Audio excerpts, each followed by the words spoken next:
my understanding is that Bernie Sanders now has pulled or is going to pull in committee the $15 from the bill, right?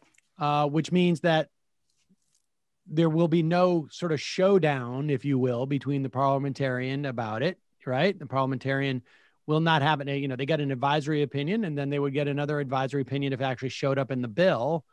And he is going to then offer an amendment for the $15 minimum wage. Now, what do you think about that? Because it's going to force the vote, basically. Let's force the vote in it, but also seems to be like, to what end? Like, right. I mean, if you're going to, like, because Manchin and Sinema, at the very least, I think it would vote against that amendment. That's all well and good. They're going to have to take that vote. And to what end? Like, how do you leverage it from there? Like, it seems to me to be like, I mean, I would rather Bernie leave it in and force the pressure up to the administration, because you're going to have ongoing, like, the damage that is done to the administration is not going to be so severe that they aren't going to get anything other than, like, you know, that it's actually going to accrue to the benefit of progressives. Because it's like, look, you're going to take the hit for this. So the next time you try something like this, you're going to take another hit, you know, from progressives. So unless they blame progressives. I don't know. I don't see it going that way. I think that they're going to say you're holding up this stimulus package because you're fixed on this parliamentarian issue and the $15 minimum wage. Well, that's my theory. That, but the $15 minimum wage is I mean, it's possible. I mean, that's possible, you're thinking. But then why are you going to make Manchin and Sinema vote against that? Because what are you going to get out of them after this? Nothing.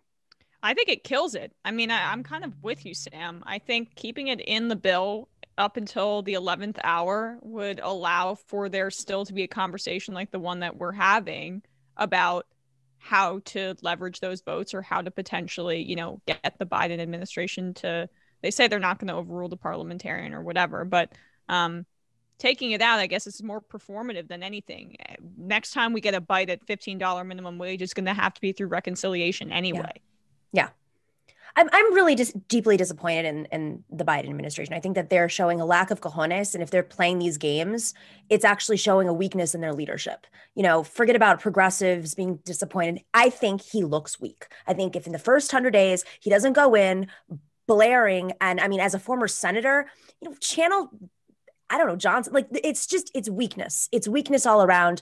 You're showing your weakness to the right. You're showing your weakness to the center, and you're showing your weakness to the left, because you have no control over the situation, and everything is through these backroom deals. And reporters can just flat out call you out for it. And you don't know how to handle it. I just think it's absolute weakness for a moment when he needs to step up. Say cojones again. Cojones. I was going to say. Cojones. I was going to say. Tiene cojones. Yeah, there you go. I mean, it's bad.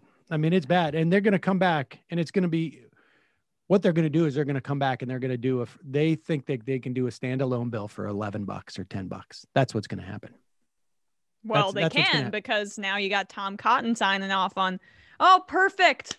Let's put this to bed. No one's going to get a living wage, and then we won't address this for another 25 years. My donors will be thrilled. It is just bizarre to me. Like, as a political matter, like $11 is not going to cut it.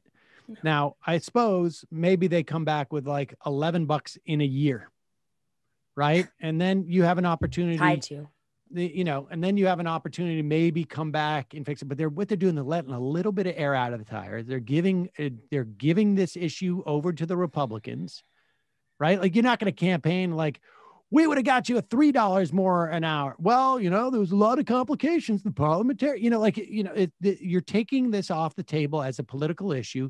You're demobilizing all the organizing that has gone around it. I mean, from their perspective, this might be the theory, but that's what's going to happen. They're going to end up doing like a 10 or $11 minimum raise. Maybe it'll be, it'll still be like a 2 or 3 year threshold, I bet, a roll in. And you're going to be in the exact same position, 2 years from now. They're going to sell it as like, we're going to get another bite at the apple. If we do better in the midterms, we can take another bite at this apple, blah, blah, blah. And I don't know. It is, and more states are going to pass it. I mean, I'm curious if this goes the way it like, gay marriage went in terms of state by state passing, and then finally just gets to the executive level and he signs it's a fait accompli. Yeah. I mean, it could. I mean, that's sort of what's happening with the pot too, right? Right. But it's ridiculous. I mean, 4 years ago, the Democratic Platform Committee, I mean, I was going back through old tapes recently, and to see, like, and Neera Tanden was one of the leaders on the Hillary side of the Platform Committee, in the official meetings and the bigger meetings, just to see the aggressiveness against the $15 minimum wage in that room, and seeing the splits between the Hillary delegates and like the Hillary, the leaders that were there, the elected officials who were just pushing back. I mean, there was a lot of division in that room. So, I mean, it's not like something that they campaign. I mean, Kamala Harris campaigned on it because it was popular, but we know where they are. Right.